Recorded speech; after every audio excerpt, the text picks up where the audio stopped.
Yo, what's up? This your boy D once again on the porch, and we here today, like always, with my brother Kerry, always coming in. And today, man, look, we back again on another porch, y'all. We back again on another porch as always. I told y'all from here on out, we're gonna be coming to y'all live on porches. So we on the porch today, and we had no other than the man himself sitting here. You know what I'm saying?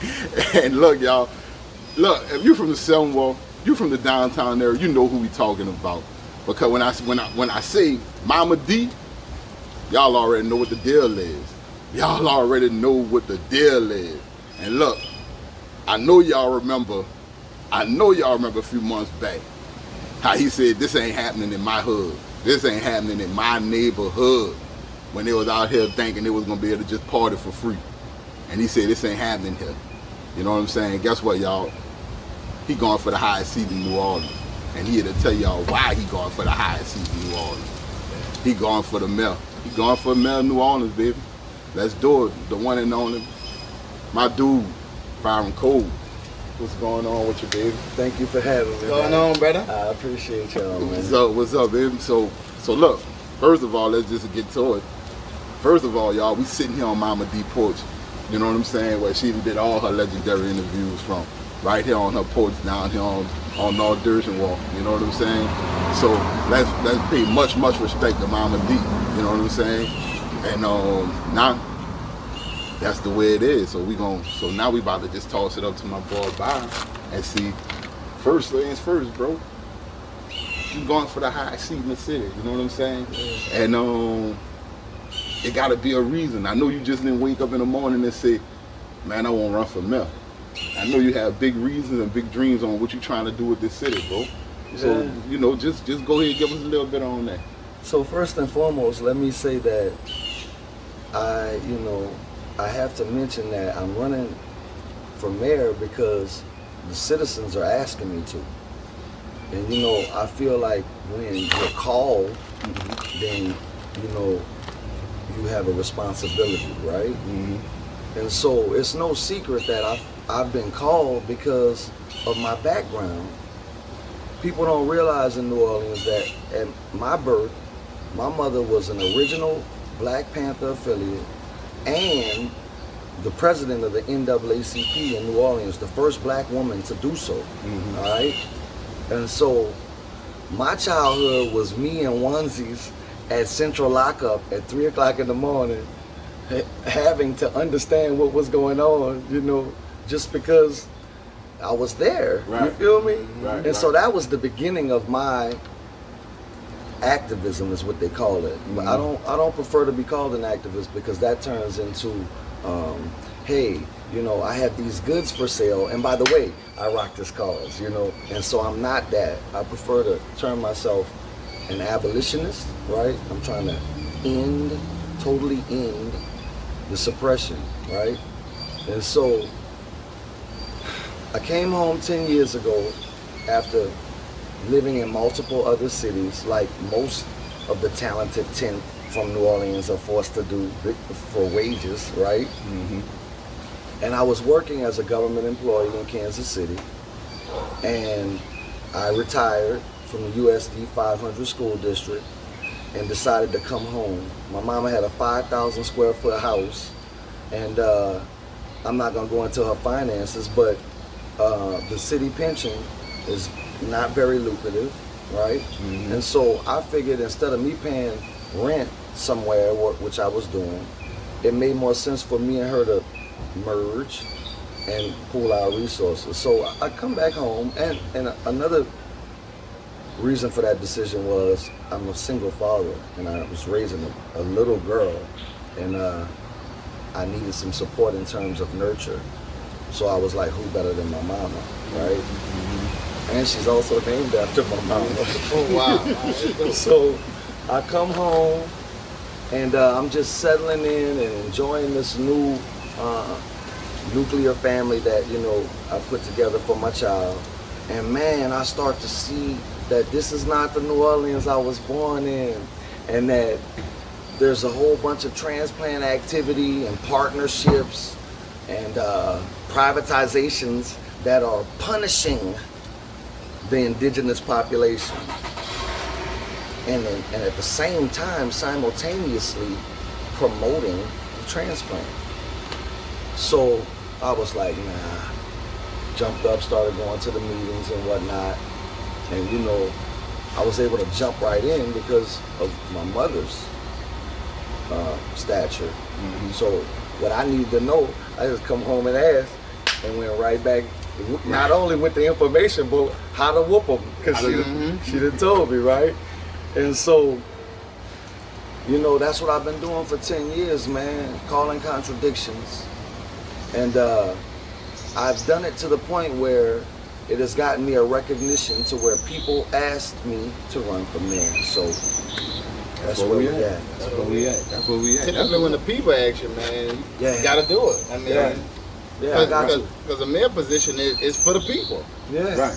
Well, see, we've been tricked and bamboozled into accepting the aesthetic presentation. See, they about to ask everybody what they gonna do on this issue, that issue, that issue, that issue, and they gonna all claim to be professionals on every issue. And my dad used to always tell me, a jack of all trades ain't the cat you wanna hang with, because he ain't good and focused on nothing. Have you heard me? And so what I am and what I'm bringing to the table is a general manager skill set. I know my city. I know what's wrong with my city. And I know the best people to pick in place that are from here and understand it as intricately as I do for us to function and show the world what we really are. And that will become a global model for everywhere where blacks are the majority. They will start to understand how to see a manifestation of, you know, what we see everywhere else. Wherever you see white people the majority, they run the policy in terms of consensus. Wherever you see Asian people as the majority, they run the policy in terms of consensus. But we, globally, as black people, are the only ones who don't get that privilege, not even in Africa. And in South Africa, they call a white man an Afrikaner. And they call a black man something else. That's crazy, man. That's deep, though. Damn. It's the real truth. In a lot of cities, inner cities are African American. A lot of inner cities, especially like New Orleans. Let me tell you, if I win this election, very next place we gonna shoot a strong post to is Gary, Indiana, all black, and I know some real professionals there.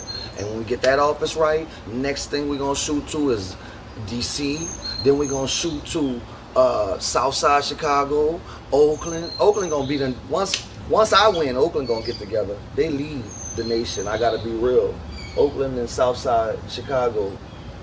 So basically, your purpose, the purpose you're going with, is to really try to you trying to change not just here in New Orleans, but you trying to change it in every inner city. Yeah, Globally. Ain't not one African safe till all Africans safe. Did you hear me? Yeah. Like, you know, I'm gonna trip your head out. Man, I'm doing this for my son. You feel me? But the beauty in it is that's how I keep my focus, because it's for my son. But I can't save my son without saving yours. That's where we gotta understand. Right. You feel me? I feel you, brother. And that's where I'm at with it. Okay. So let me ask you this here. All right. So right now in the city, we got a lot of things going on, from the crime. Stop. So we talk about crime, and we allow them to have a citywide conversation where they focus this evil energy on our children, but we never discuss the cause. We just discuss effect, right? So wherever globally you have severe abject poverty, you have high crime, and it's violent crime. And wherever you have denial of true liberated education, you have a lower vibration mentality, and that also promotes crime. And so this is empirical data. This ain't Bryon Cole's opinion, you know. And so our intellectuals, way back with Du Bois, defined the problem. The problem we having right now is that we still got too many intellectuals. If they all did what I'm doing, we'd be free. And look, and at this point in New Orleans, the only reason we ain't did it is because they don't want to have to admit that Byron did it first. Oh. You know what? No, you know what? It was crazy. So I'm running from there. Because I'll do it by myself when I get there. I don't need them if they don't want help. You telling the truth because the thing is, we got way too many people who claim to be so smart. Yeah. This is what we doing. Oh, we got to do this. We got to do the studies on this. But the studies sitting there and slapping them in the face and saying, this is what's happening. This moment was created for me in the city council chambers when Big Duck was spitting the raw for the whole city. And I was so proud of him. And Jason Williams said, Big Duck, it's time for you to stop. And Big Duck said, I'm not going to stop, Jason. And Jason said, well, you know, we'll get the police. And Big Duck said, man, well, I'll go to jail today. If that's what it's got to be, right? And every activist in our city was sitting in there. But I'm the only one got up and said, all right, well, I'm going to jail with Duck today. What's happening? You heard me? But these same people that was sitting in there go ahead. are standing next to me in conversation in comparison when they know we not built the same. So give me a little background on Big Duck. What you need to know. Just Big Duck's so intricate. Let me tell people, just give him his real name. So Jerome Big Duck Smith is the foremost activist living in New Orleans, bar none. When you saw those white people doing the voter registration in Mississippi and they got killed in the station wagon, they got that station wagon from Big Duck. He got it from Lena Horne, who was the Beyonce of the time, and his partner. You heard me? That's how cold he is. You heard me? Right. And hold up, that's just him being a real strong black man, right?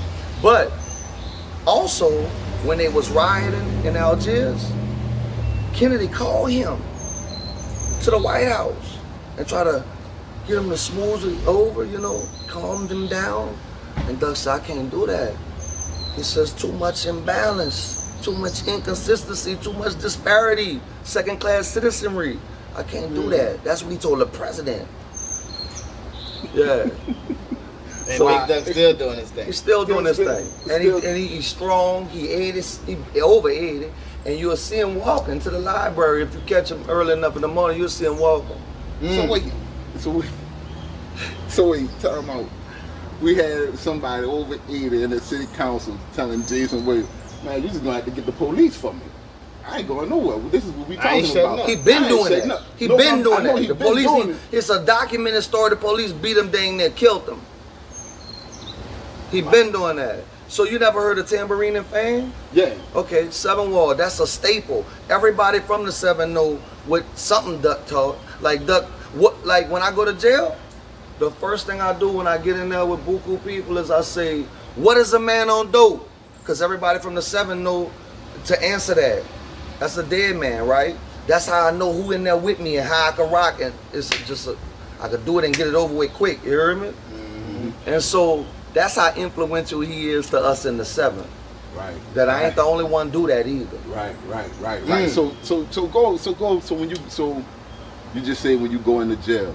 So when you go into jail, what is one of your main purposes of going into the jail and speaking to the brothers in the jail? Oh no, I mean when I'm arrested, yo. Okay. I'm talking about when I'm arrested and I gotta go into jail. Okay. Yeah. I need to know who my peoples is off the bat. In there. So I walk through the door with that. What is a man on dope? Some of them look at me like I'm crazy, but then some of them be like, or they throw up the Seven, or they'll say something, and then I know I'm straight. That's where I go sit. Right there. Yeah. All right, big brother. All right. So, all right. So, man, so look, bro. Okay, so we tackled the crime. Man, that's the best way to hit it. What you got, Kevin? Well, no, he. Not to mention, wait, hold up though, because I don't want. If we gonna go away from crime, I want to say this.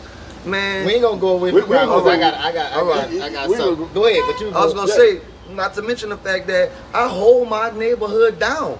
Like we policing our own neighborhood right now. Man, I'm glad you said that, man. For sure. So when I came home, they was selling heroin, pills, crack, everything.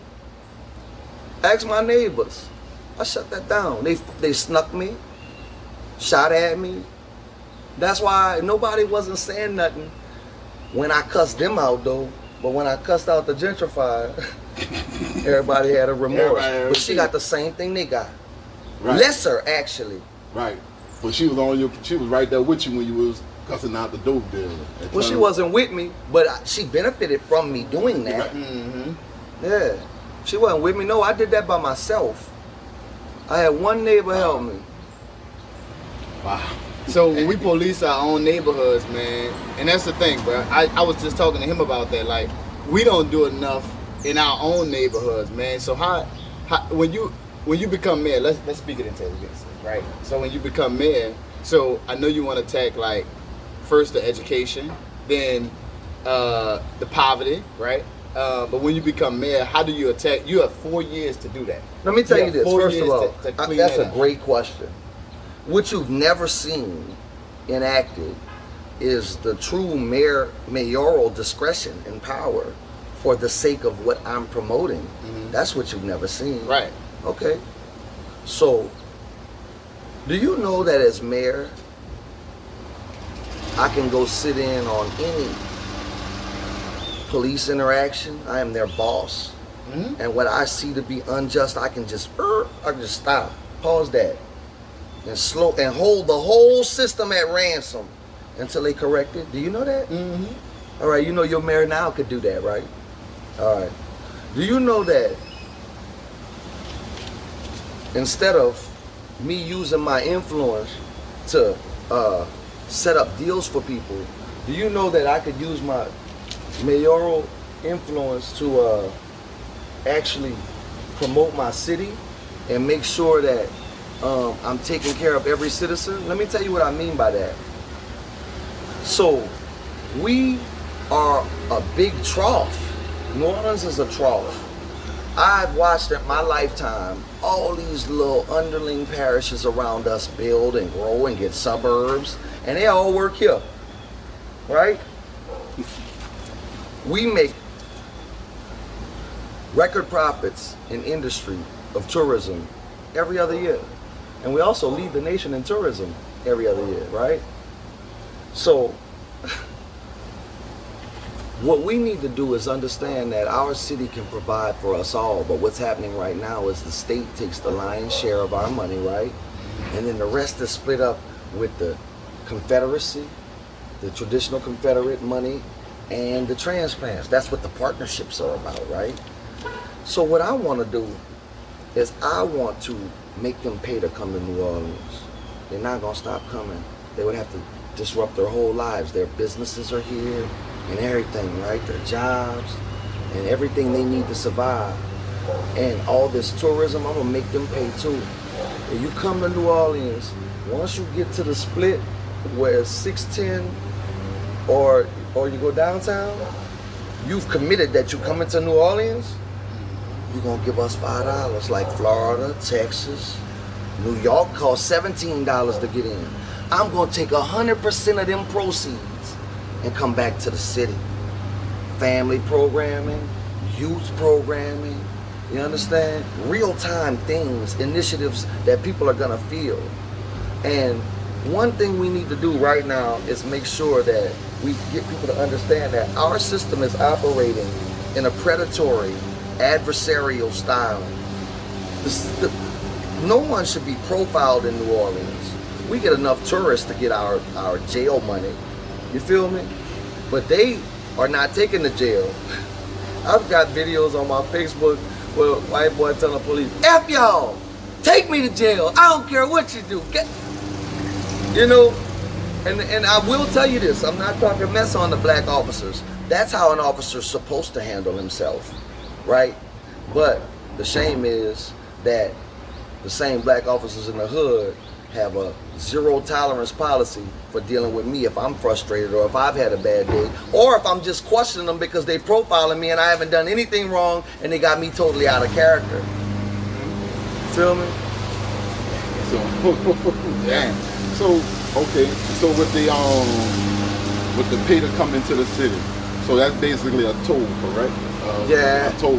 to that come the in. whole city gonna be able to go on the internet and see how much money we make every month, and they gonna see me spend it right back in this city, in the depressed areas of the community. They gonna be able to see everything. We gonna cut ribbons, positive ribbons. You know how much money we gonna make every day? That's basically that's brilliant, dude. I'm going to look. This what I'm giving y'all. The state can't control that money. As long as I put it in Orleans Parish, the gate got to be in Orleans Parish. We gonna take that money and take care of ourselves. They could keep stealing our tax money. You know what you're saying? When you think about what Y'all Trump, the first people I've said this on any podcast. I want y'all to know. Dude, Don't give that's them that dope, though. snippet yet. Right. Okay, I was They about to gotta say, wait to see. Because what you saying is the one few things that I did like about Trump was that he made everybody else accountable and made them contribute to U.S. success. Yep. In Texas, All I the hate the other roads, countries. I hate the tollways, right? But that city is as clean and efficient as it is Man, because people pay their dues. Don't Listen, nobody pay dues I have when they paid come in. $5 to run through the most desolate parts of Florida and thought to myself, if I got to pay to run through, I ain't gonna see nothing but maybe an alligator. I got to pay $5 to come through here. Man, they gonna give me $5 to come through New Orleans. But wait, we just started. I'm about to give y'all the real. I'm about to take Nord back. You know, Nord C. We're gonna drop the C because we see that all that is admin salary. And the kids still don't have no uniforms and the park still ain't functioning. You heard me? That's what we gonna do that too. Yeah. No, dude, drop the dude. seat.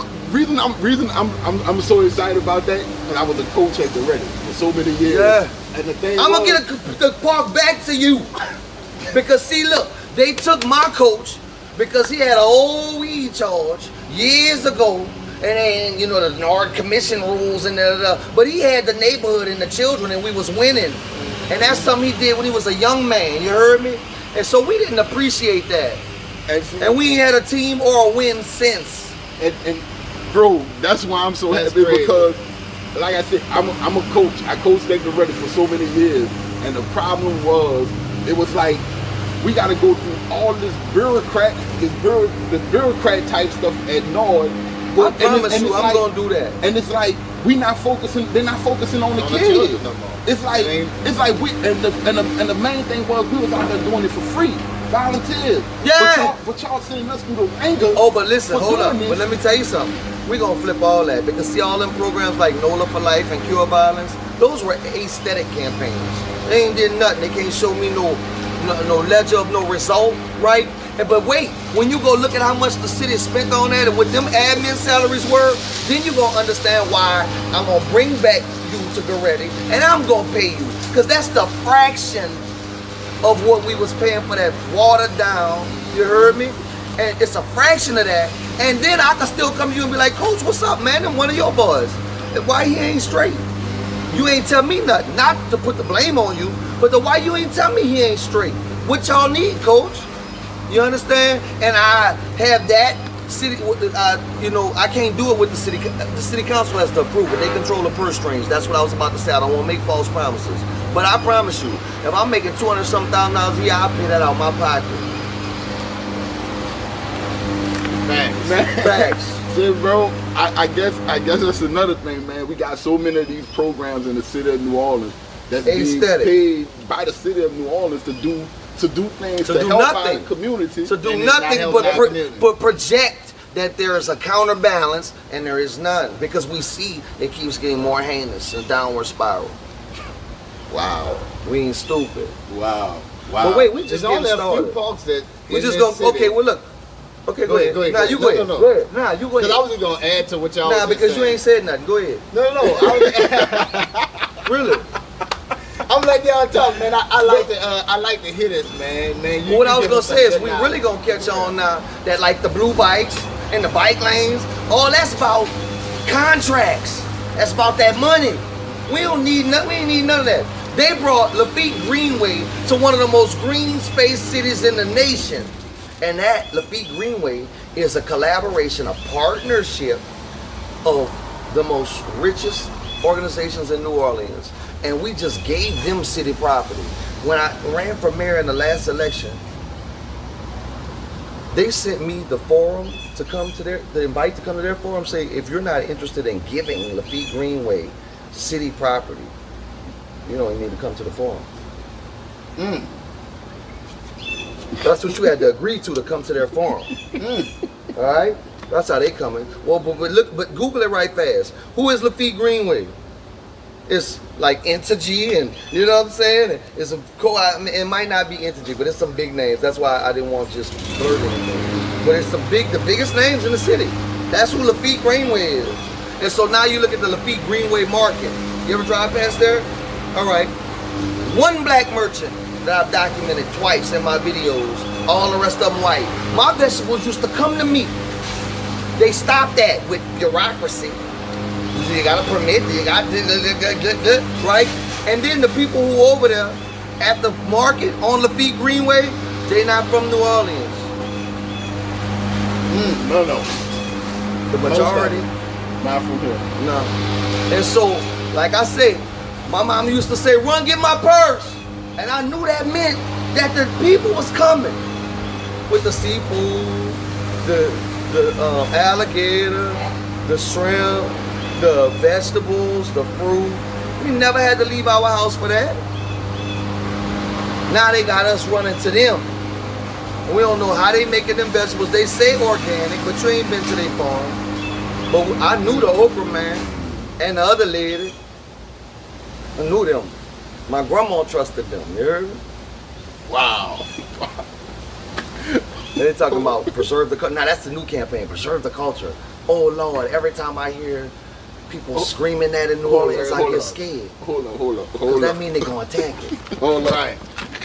That's heavy. Dude, so, wait. We're going to reassess the placement in the bike lanes. Some of them got to go. Why we have bike lane on Miro Street? It's so skinny. It don't make no sense. That's so whoever was given the contract, they know that person. Yeah.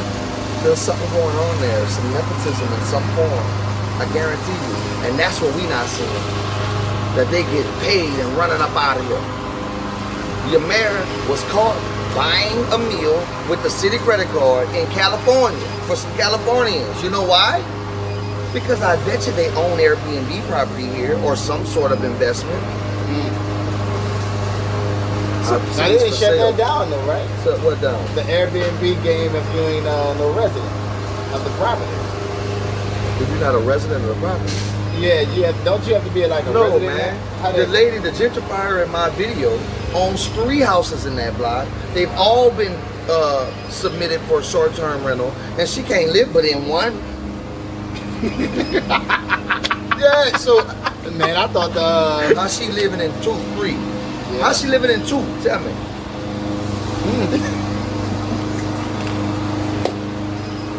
man, I'm sitting there. man, Look, this dude dude, got some knowledge, bro. I see a lot of people want you to run for the mayor, bro. No, that ain't why. Listen, you know, there's a lot of I dudes out here understand smarter that than me. but here's the They thing. want me to run because they know that I'm not beholden to no dollars. The only political influence I had, I just buried. And they know that it got to be right or I'm going to cut up and I ain't going to get scared. That's why they want me Right. to. This dude's out here smarter than me. I want to say that. I know some of them. So let me ask you this. So would you agree that moving forward, there would have to be some changes from the way we used to do things? And let's think, not pre-Katrina, but pre-Nagin. That city, when your Hold mama up, was... man. Let's start here. We going to go further than that. Mom and them had just busted open, but I was blessed to witness it. We going further than that. Like people need to really understand that I grew up with Jesse Jackson, Julian Bond, Andrew Young, Avery Alexander, Dutch Morial, Israel Augustine, Diana Bedgewall, Mama Dee. Right? And so, man, I can see some things that my peers can't see until they get around me, and I can help them to see, right? And so that's how it all started. And so, like how this brother just said, ball, you know what I'm saying? So now, the only issue we having as a people, man, is this vibe for autonomy. But see, if you're grasping for relevancy, you already irrelevant. And people don't get that part. And so all this, you know, I want to have a brand, and like, I have an organization. I ain't said it not one time since we've been sitting there. I ain't gonna say it. It ain't even about that. You feel me? You'll know about my organization if you're in the street and you're doing anything that what we do affects that. You already know my organization. You feel me? And so we see this promotion of brand that's not second first. And so you got all these autonomous, what they think they are, islands out here, and really it's just collateral movement. It's damaging. And so I stepped out and decided that I wasn't gonna allow my flesh to be a prison for me. You know, I can't do this because, you know, I could die, or I can't do this because I'm gonna lose my job and I might can't eat steak tomorrow. You know, God gonna take care of me, right? When everybody adapts that attitude, which comes from really having a lifestyle, which comes from not having to have no reward, the motivation being right here, right? Then we'll be all right. And we just a spark to a milli of a second from that. But what's stopping us is our allegiance to real God, you know, in this society, the dollar, period. Wow. So, all right. So look, well, let me ask you this here.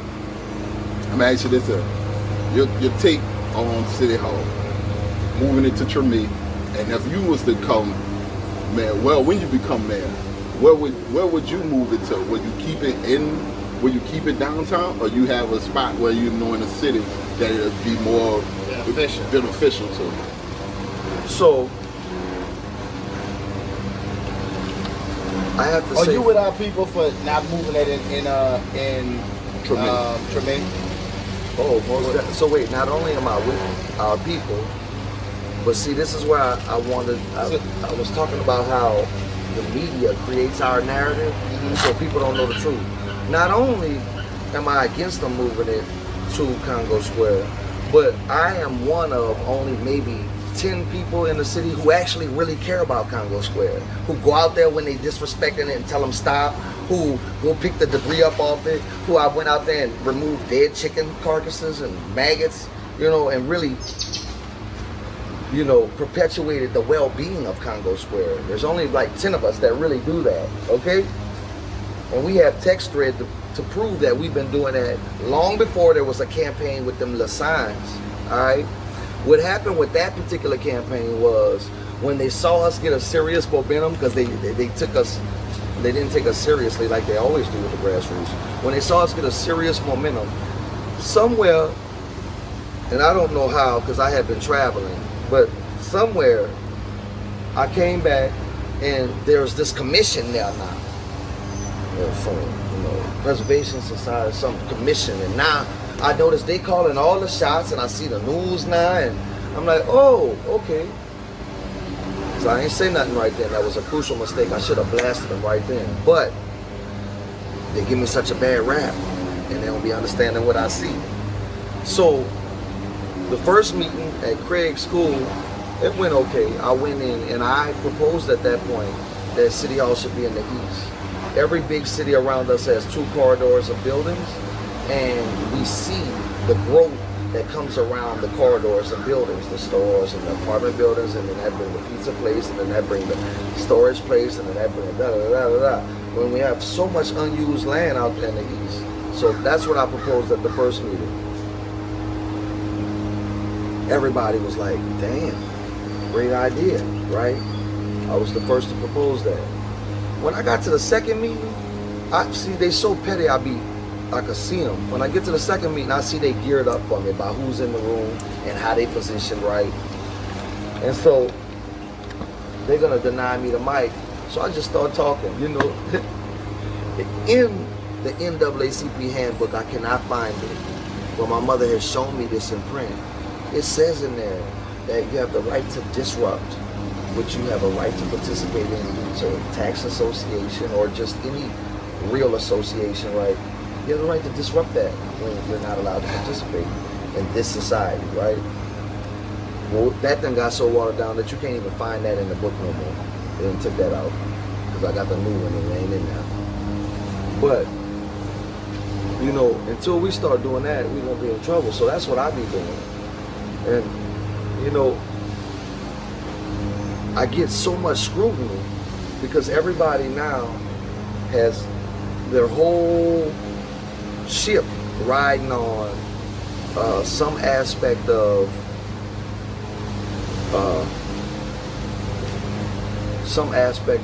dependency on the bigotry, the system, right? And so you gotta literally be like me, who ain't scared. I homeschooled my daughter. Like, I started me a business and was broke for 2 years rather than, you know, keep living them 1,000 deaths that Pac be talking about, right?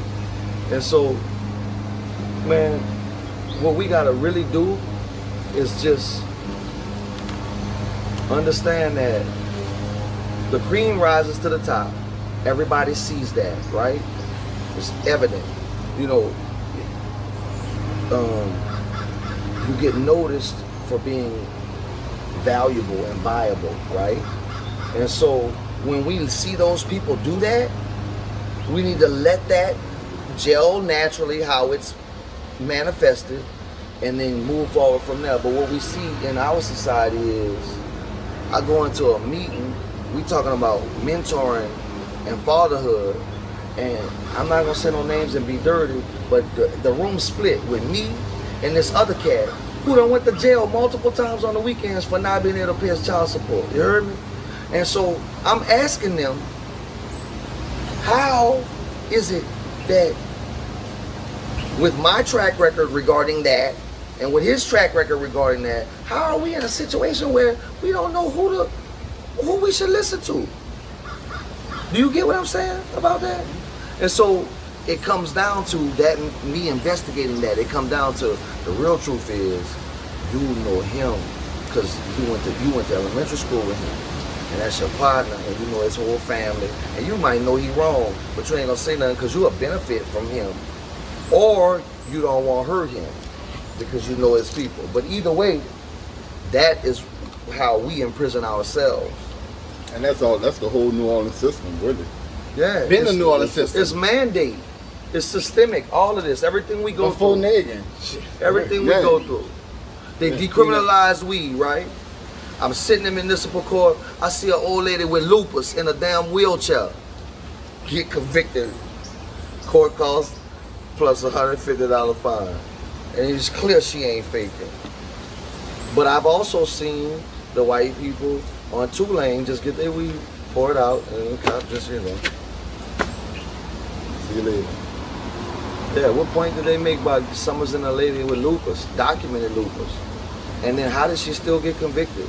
She got convicted still because that was the 3rd or 4th charge. But why is you still charging her if you know she got lupus?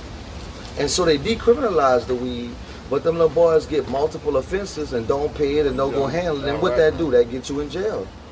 And so they really didn't decriminalize nothing. Everything's got a twist to it, man, and we need to start looking and paying attention. Did you drive? You drove? All y'all drove here, right?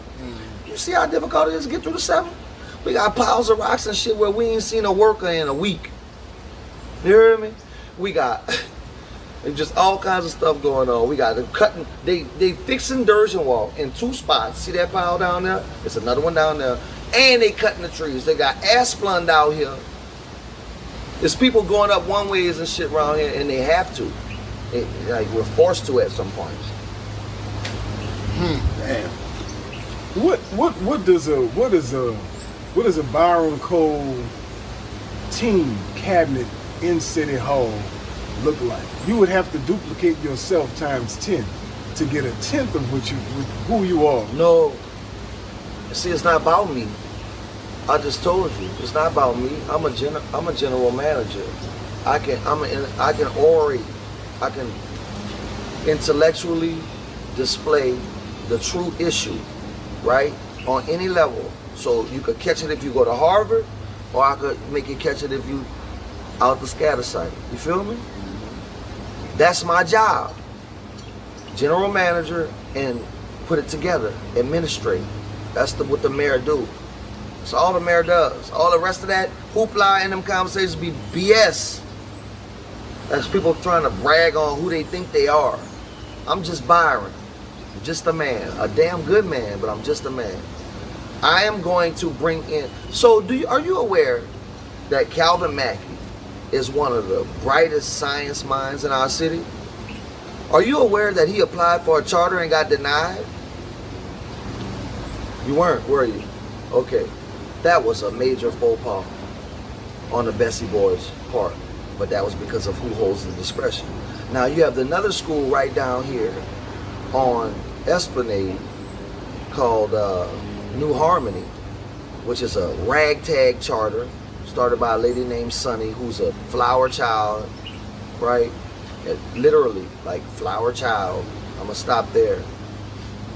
But what I want to tell you is I've walked in that school and seen kids dang there having sex. She's promoting a heavy gay agenda there. My daughter had a 4.0 at that school and then went to Sophie B. Wright, and it wasn't a legit 4.0, and I saw that, right? And so when we got to a school with a passing grade, I saw that. And so we had to do some buckling down to get together because she was not being prepared. And they were just saying she was the smartest one there. And my daughter told them at her speech at the end of the year, they asked, well, what would you like to see differently? She said, well, I don't feel like I was challenged. I've never heard a kid say that in the school, you know? And so the people who are picking who gets to do what, they're not of us. That's the problem. And so, and I'm saying this because Calvin Mackey and I are not friends, and we don't even get along. But I got enough sense to know that I would have gave Calvin Mackey a charter school for science. Do you get that part? That's the detail and attention we need. Well, see, that's the thing, though, and we talk about this all the time. How, let's just be real, how the white race can hate one another, but he can. If you're promoting something, you're promoting it. Right, but either your problem or solution. Period. There's no gray. No, and that's what I'm saying. You know he have a benefit. Right. He know. Okay, bam. He good at what he's doing, and he know how to make the situation better. I can hate his guts, but I'm gonna work with him. So now, plus, so that cabinet gonna look like, man. I'm that's gonna put be a the who's brightest. who, and I know my city. Trust me. But let me I'm tell gonna you put the this. brightest. Whoa! Now put on top of that, right? That I'm gonna keep doing everything you seen me been doing. I'm talking about in terms of activism. I'm not gonna stop. Why would I? I ain't stopped when I had no other job. You feel me? So when your mayor is standing in front of the store saying, wait, what happened here? Oh no. I need the whole 7 ward to come out so we can get this business owner to understand that they can't do that here or they'll have to go elsewhere. Then real victories, nothing ceremonial. Then y'all gonna have to start coming and moving around because they're gonna try to kill me. I'm white. So why am I voting for you? You're white. If I'm a transplant, why am I voting for you? If you're white and you're a transplant, let me tell you why you're voting for me. First of all, I want to just leave it in general. If you're white, period, why you're voting. Because if you're from here, you're in a serious battle with the transplant. You losing too. Where the white store at? Where the white corner store at? You seen it? Do it exist anymore in the 7 or the 8 or the 9? Where's that? All right, let's start there. But if you're a transplant, Euro patriarchy been kicking your ass too. That's why you moved here. That's why you ain't where you from. You heard me?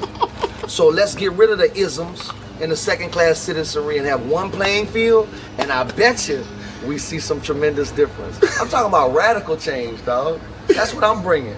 Dude, you ain't lying. I'm not playing. You here for a reason. And for anybody who think I'm not, all you have to do is go look on Facebook or Instagram. For the last 15 years, I've been putting out a demonstration of where I'm at with it. This ain't talk, it's a working model. When you think about it, you here because where you from just wasn't vibing, and you came here because I'm you're telling like, you, I couldn't need get this. it pot cracking where you was from. You couldn't influence them people who you grew up around to get you no standing. So you came here, you gonna run us. I don't think so. I don't think so. We're not having it. Not having it. I can handle mine. I'm 49. I'm not, I got Man, this. so bro, when you mayor, bro, we got a huge problem. You got freaking Amazon going to Slidell. Well, I wasn't in the East, right? You have a lot of these big businesses and going to either Jefferson Parish, Baton Rouge, Slidell. When we got but all they're the not land in coming. the East. Nobody's coming here. You know why? How do we attack that? How do we attack? I'm gonna tell you why they're County? not coming here, because of the way we are operating politically, under the table, payola. Listen, let me tell you this. So do the mayor have a big part in that? Listen, well, I say so because it's on your watch. If I'm babysitting your child, I let the dog bite your child. Ultimately, I shouldn't have had the child by the dog.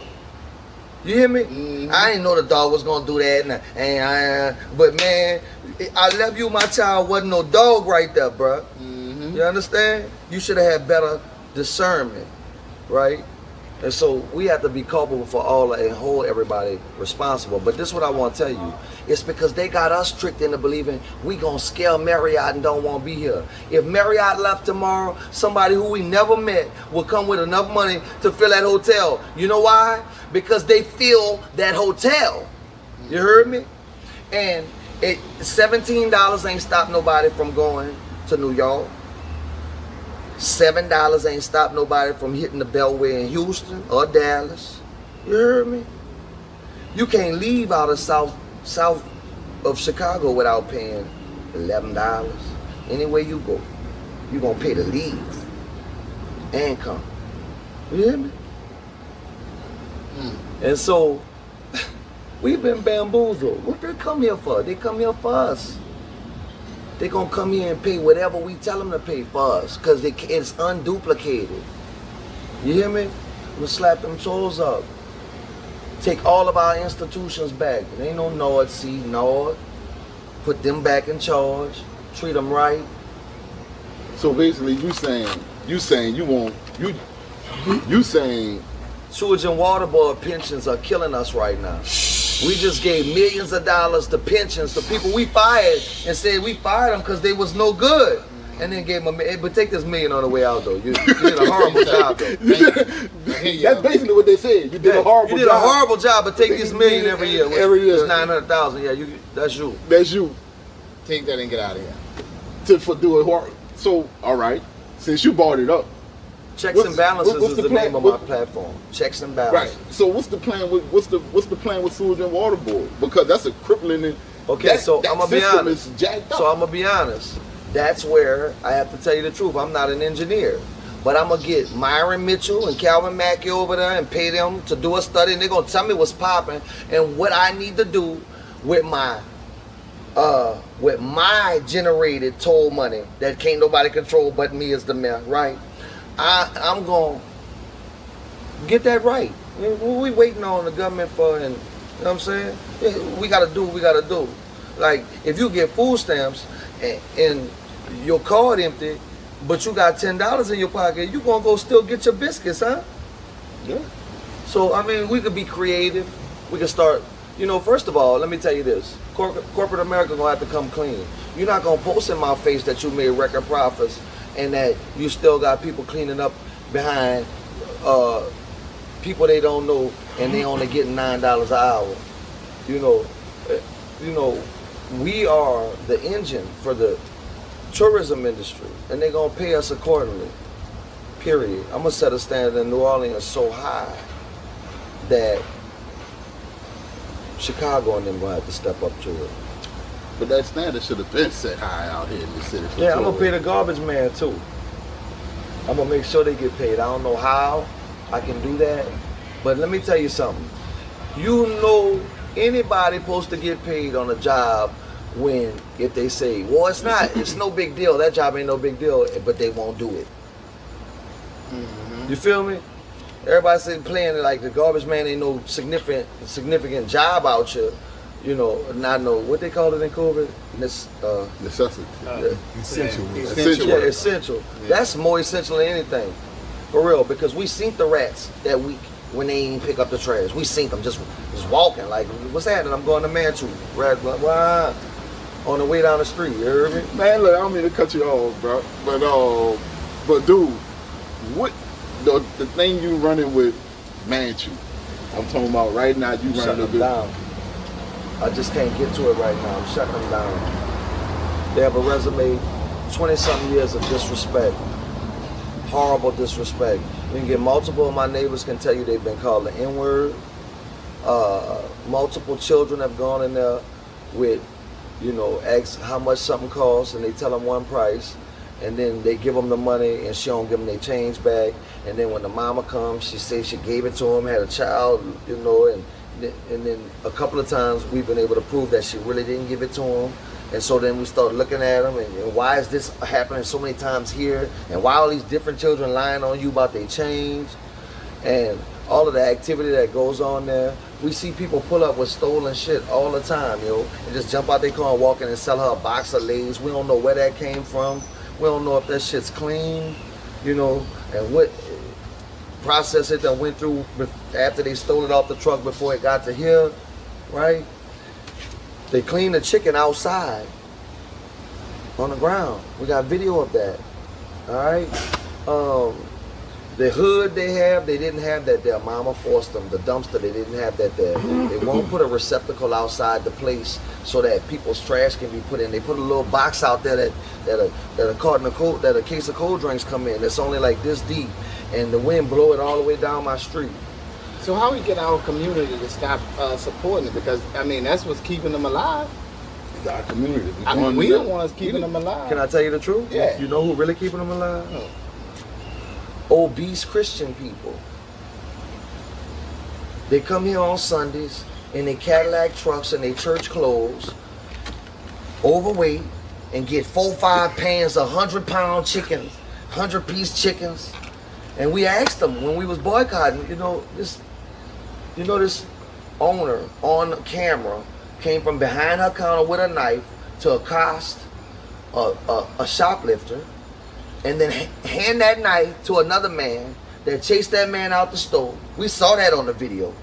He chased that man out the store and stabbed him to death over that beer. And then they gave the man who stabbed that man the beer and let him go home with it as a reward before he went to Angola. And the store had no culpability whatsoever. And Christian people say, but the chicken good. And it's affordable, and they don't know it's affordable because they eating pigeons. I'm from here. You couldn't walk down Durson Wall without a pigeon shitting on you. I'm telling you, when I was 10, we seen them feed the pigeons in front of Manchu, and then we seen chicken wings come out there this big. I'm just telling you, the real truth. He said and so they got a history. My mama, when I went down there to shut them down, my mama that was an extension of my mama's boycott. She had to shut them down one time for a week or so. So I was so effective at shutting them down. Let's talk about this. That NOPD set me up. Some dudes came out there in a blacked out SUV similar to whoever drove that black one. And they had the windows blacked out. And one of them jumped out. All my videos, it's all on Facebook. One of them jumped out and said, man, I said, man, what's up? Man, you know what's up, man? We here to F you up. I said, for what? What I did? Man, you gonna get you. I said, man, look, I had my banger. So I was like, man, look, it don't have to be that. You feel me? I ain't come out here for no foolishness. I came out here to protest. You feel me? So I'm protesting. While I'm protesting, dude run up on me. Try to rush up on me. Now, mind you, he done said, you bitch ass nigga, I'm gonna take your gun, bitch. I'm gonna pop you with your own gun. This is what he telling me, right? I got witnesses, I got affidavits, filled out and everything sent to the court, right? But anyway, so he telling me what he gonna do me with my pistol, whatnot. He done try to run up on me twice. And you can see on the video, people grabbing him, stopping him, right? Whole time I ain't make no moves, I ain't do nothing. I just keep on protesting. So when he see that I ain't scared, he run back up on me and spit in my face. Right? I'm like, yeah. Keep protesting, right? By the statute, stand your ground, I could have shot him right there. It's a stand your ground state. I know the law. I ain't go there for that. I don't want that. I ain't trying to make this that. I want the store shut down because of there's a cancer on my corner, right? So when I don't respond to him, spit in my face, wipe it off, he come back, he spit in my face again. I'm like, damn, right? I wipe my face. So mind you, I done brought people down there to protest with me, people who I care about, like I know them, they down there supporting me, right? So now, this dude, now, I told you the blacked out SUV, people done got out there, now it's like 7 people that I'm looking at. And he's still on his same thing, right? And so, you can see all this on my video. So, now I'm starting to look at the safety of my people, and one of them dudes is arguing with one of my people who really, you know, he ain't even really doing, my people ain't did him nothing, they just out there being messy, right? So I'm like, damn, I got some culpability, like, I got these people out here protesting, and look what I done came up on them, right? So,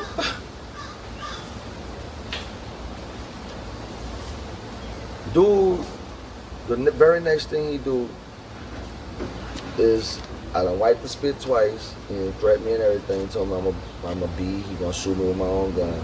So next thing he do is he walk up to me, I think he about to spit, right?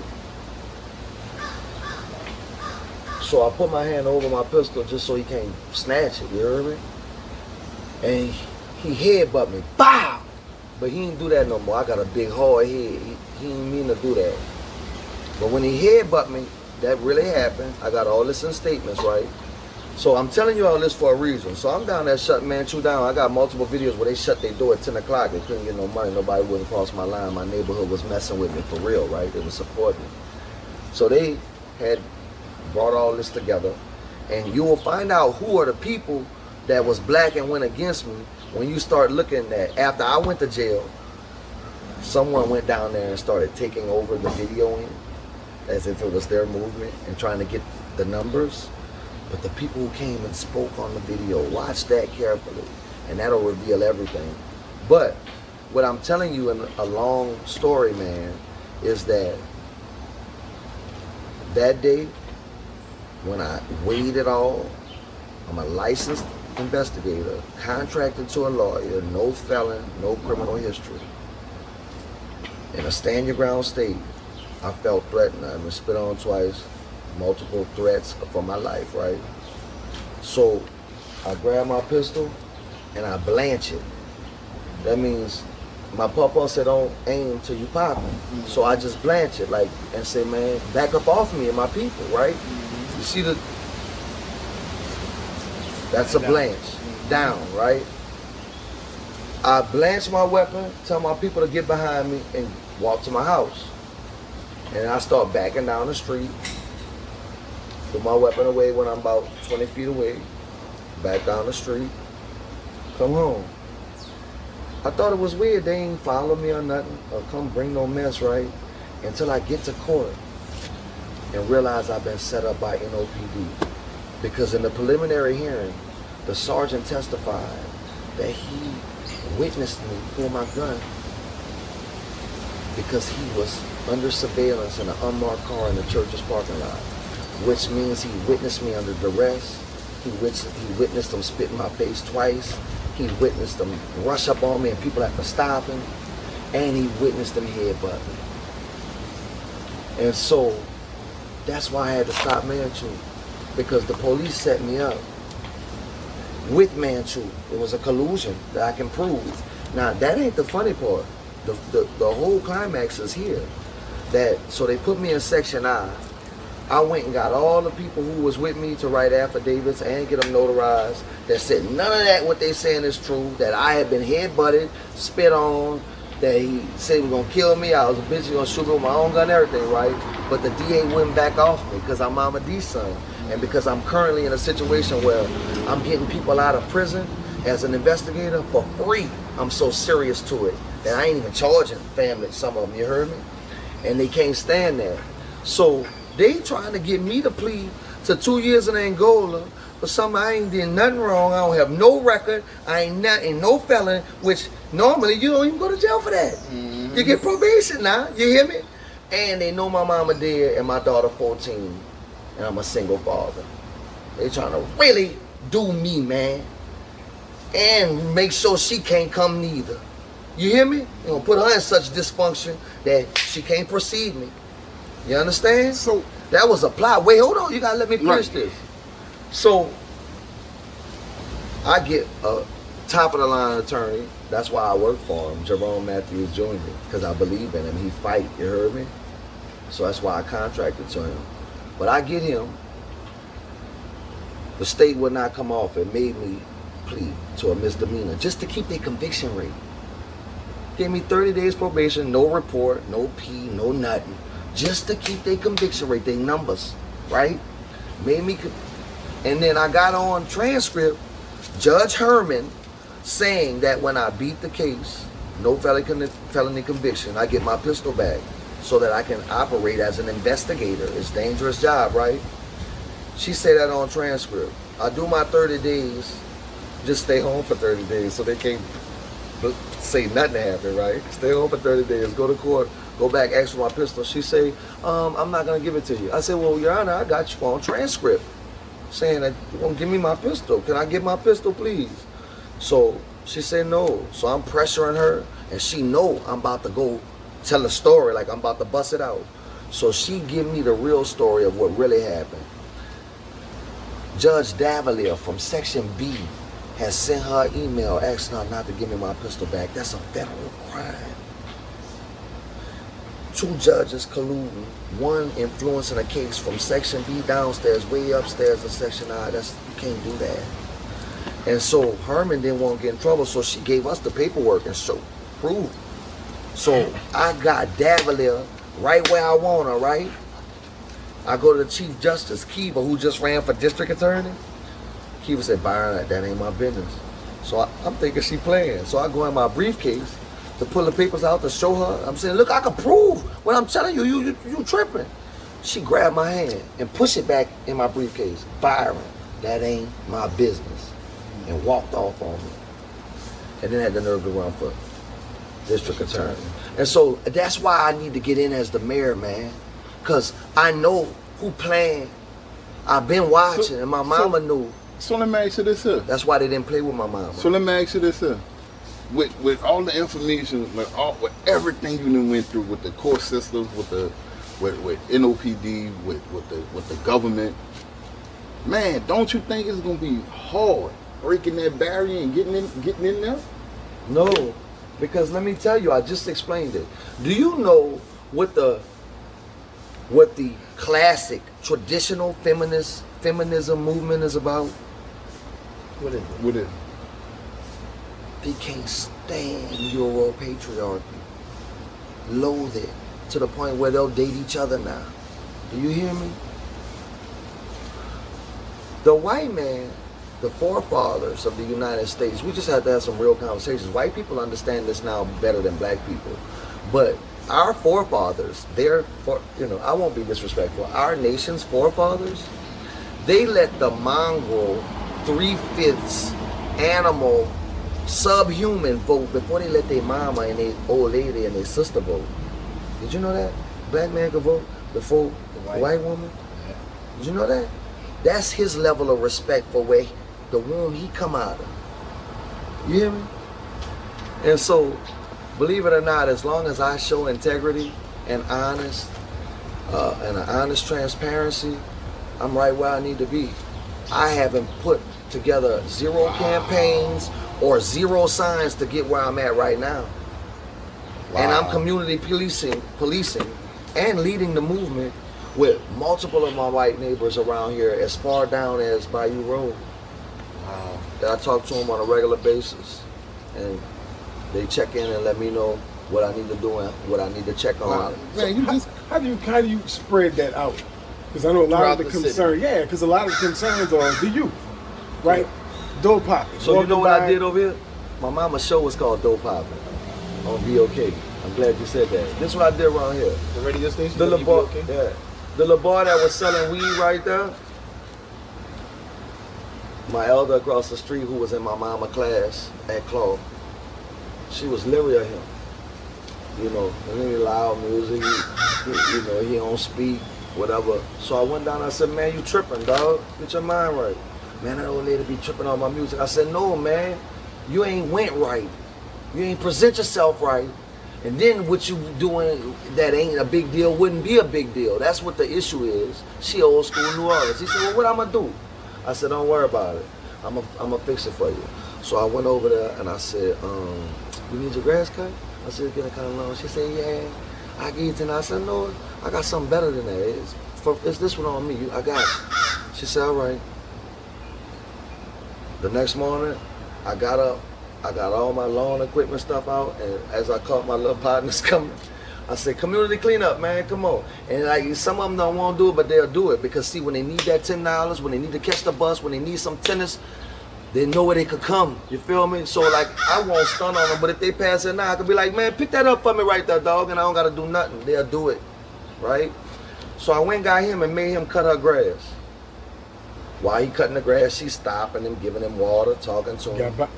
Yeah, I'm linking. I'm bridging the disconnect. I did that all around here with youth and old, with white and black, with gay and straight. Bridging the disconnect. Bridging the disconnect. That's what I'm doing. Like, so when people ask me what I'm gonna do as mayor, I really get frustrated because I could sit there and have that fake ass conversation that they want me to have, but I'm a working model. See that bag of clothes I had to move that was gonna mess up our shop? Somebody donated that to Mama Dee Free Store. My daughter gonna put all that on hangers that don't have holes in it. You know, if we wouldn't wear it, we don't put it out. My daughter gonna take her time and go through it, make sure it's nice, put it on hangers. She gonna put women clothes out one day, men clothes out another day. People come by here and stop their cars, dog. Block it. One day I had to tell them later, don't block my neighbor's driveway. Because my neighbor come out and have to say, excuse me. I say, I don't know them. I had to tell them I don't know them, I'm sorry.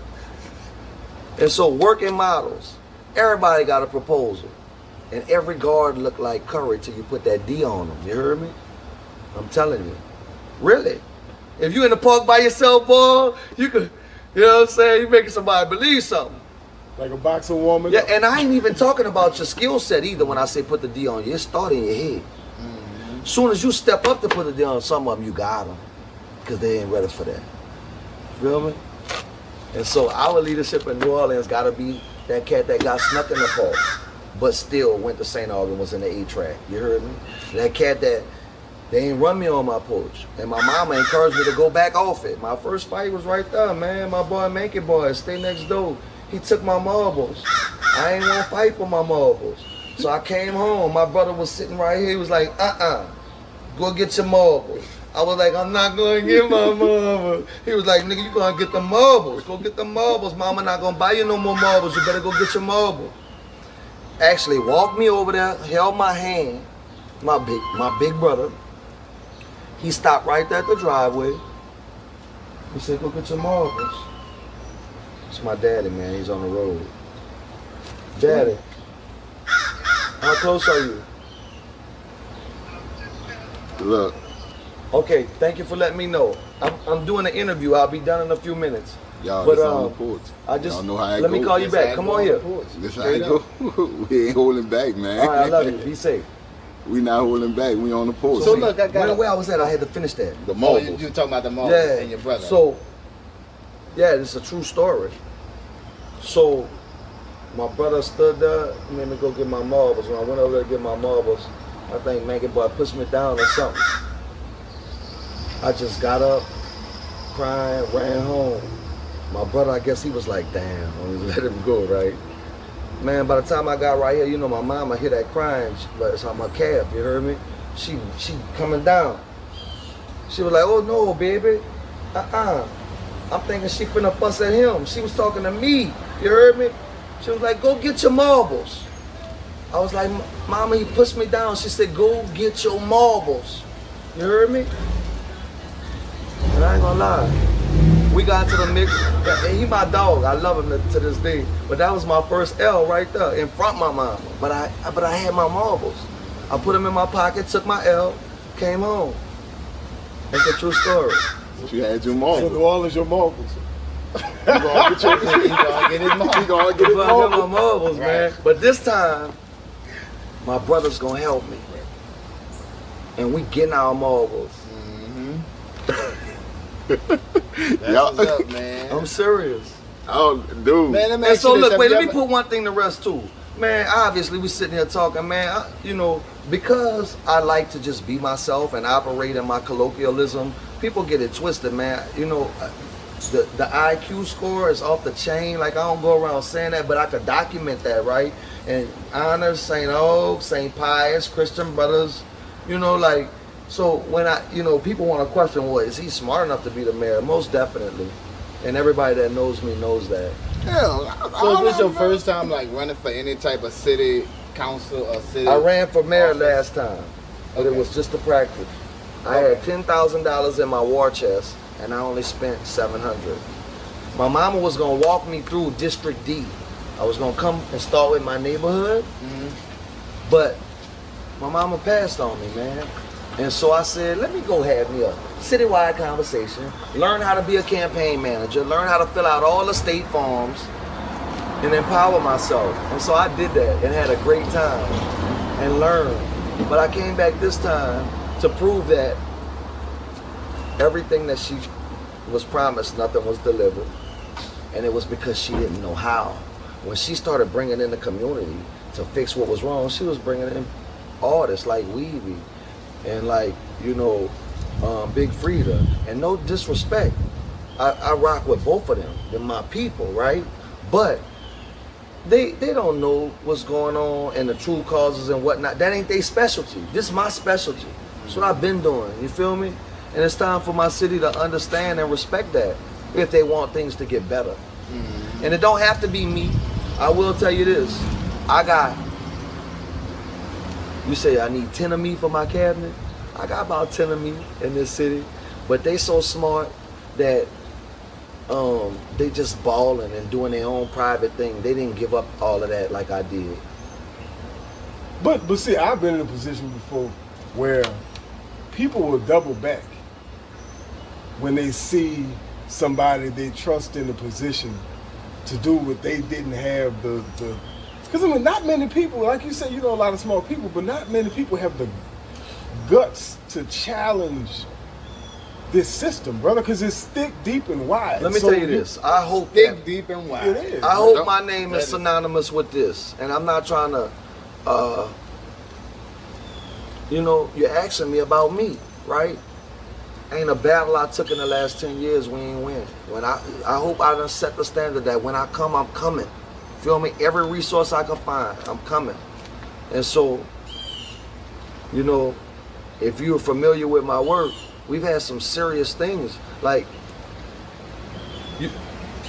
you know why the police wear body cam? The police wear body cam because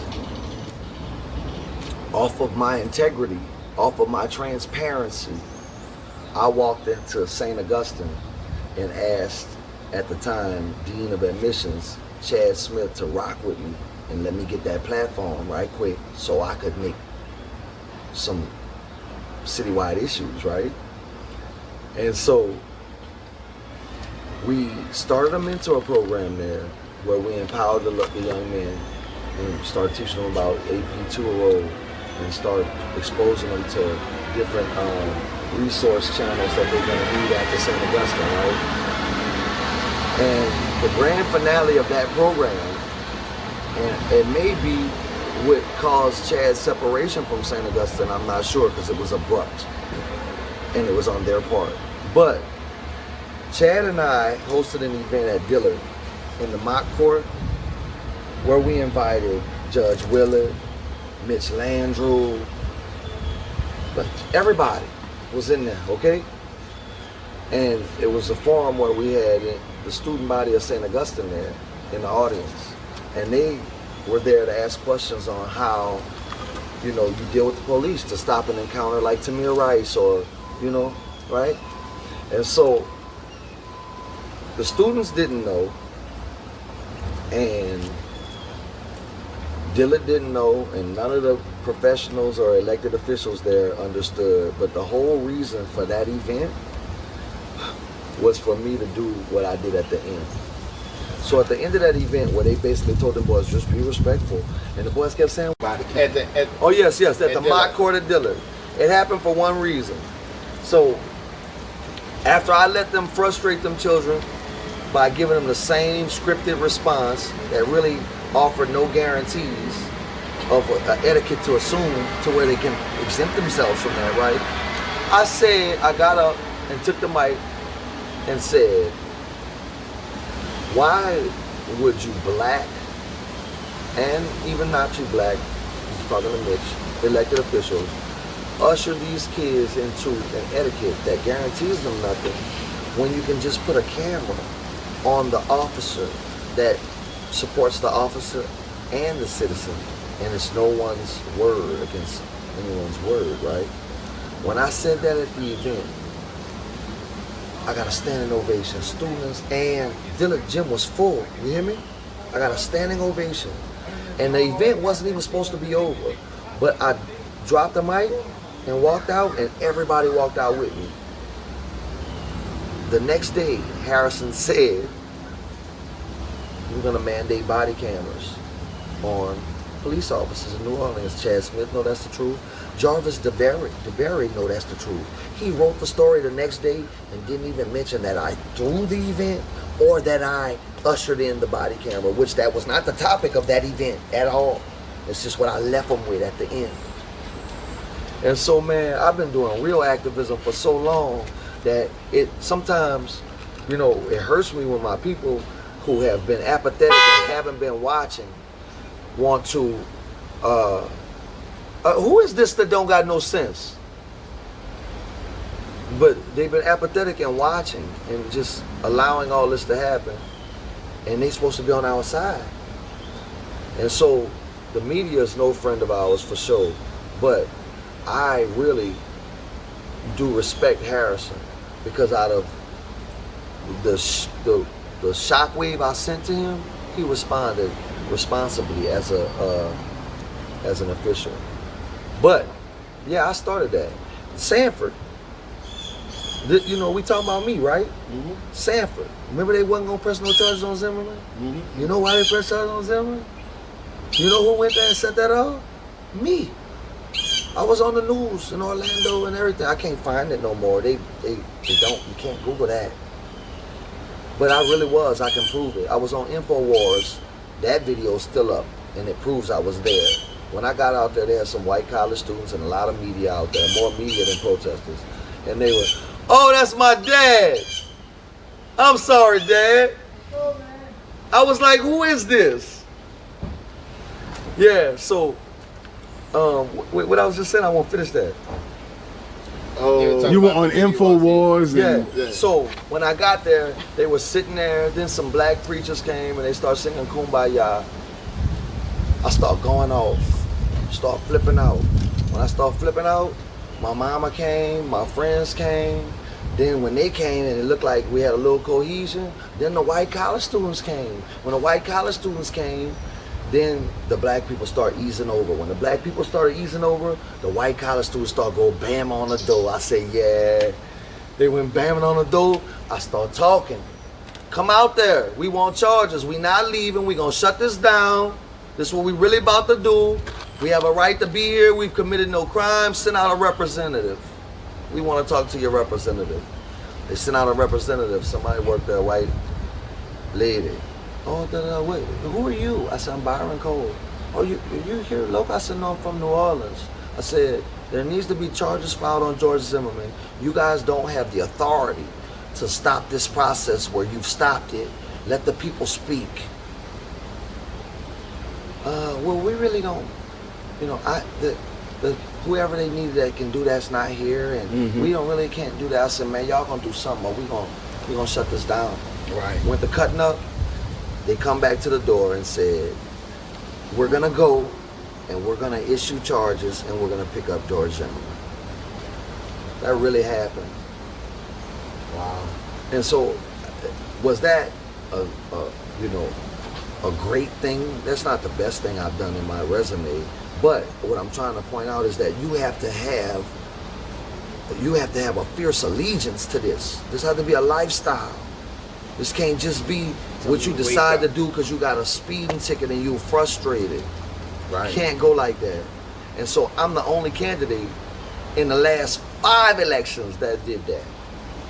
Right. What are you versus what we have in office right now? Light. You're in the darkness now, right? Do you know anything that's going on in the city business? Do you have any control? Do you have any say-so? Are you being represented? I'm the light. That's the dark. You asked me to make a comparison. Contrast, right? Was that a good one?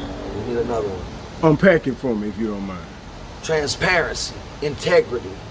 I live amongst the people who I make these deals with, and I'm still here in a city where they bust your head when you lie. You catch that?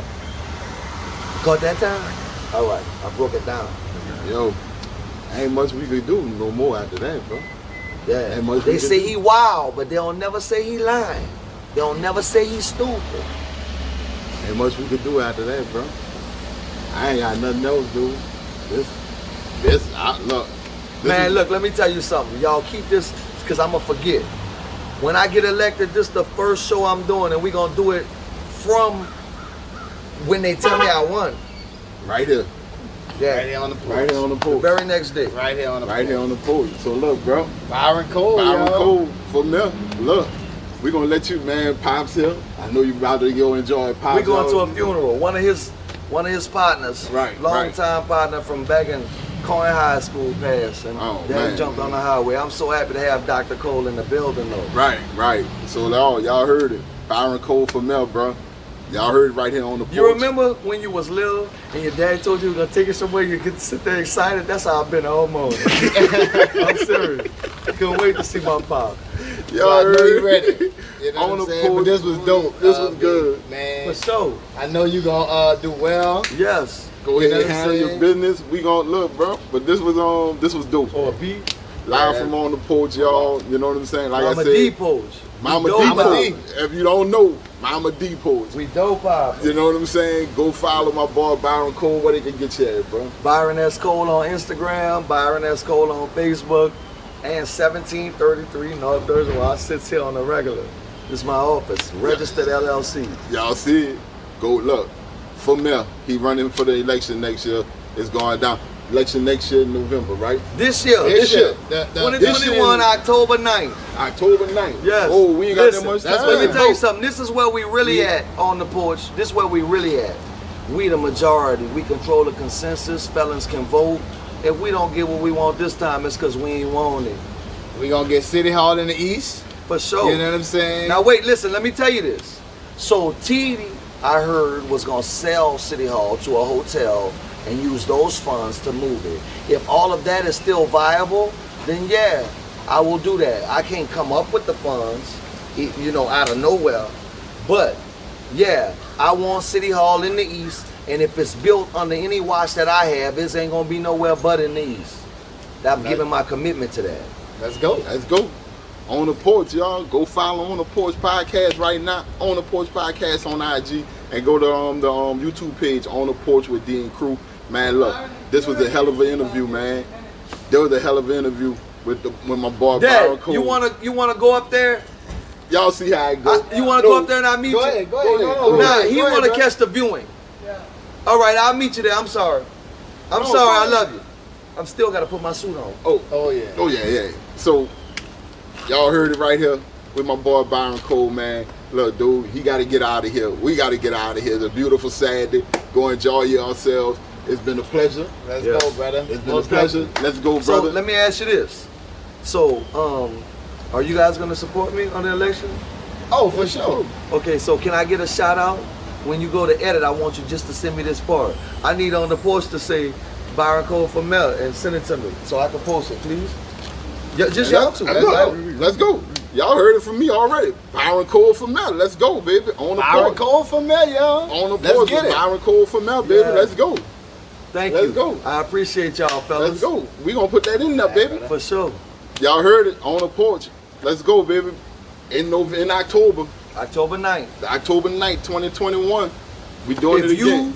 you really want to help the movement, if you really want to help me for the early voting week, call me 504-617-3080. I'm gonna need people to volunteer to take people to the polls and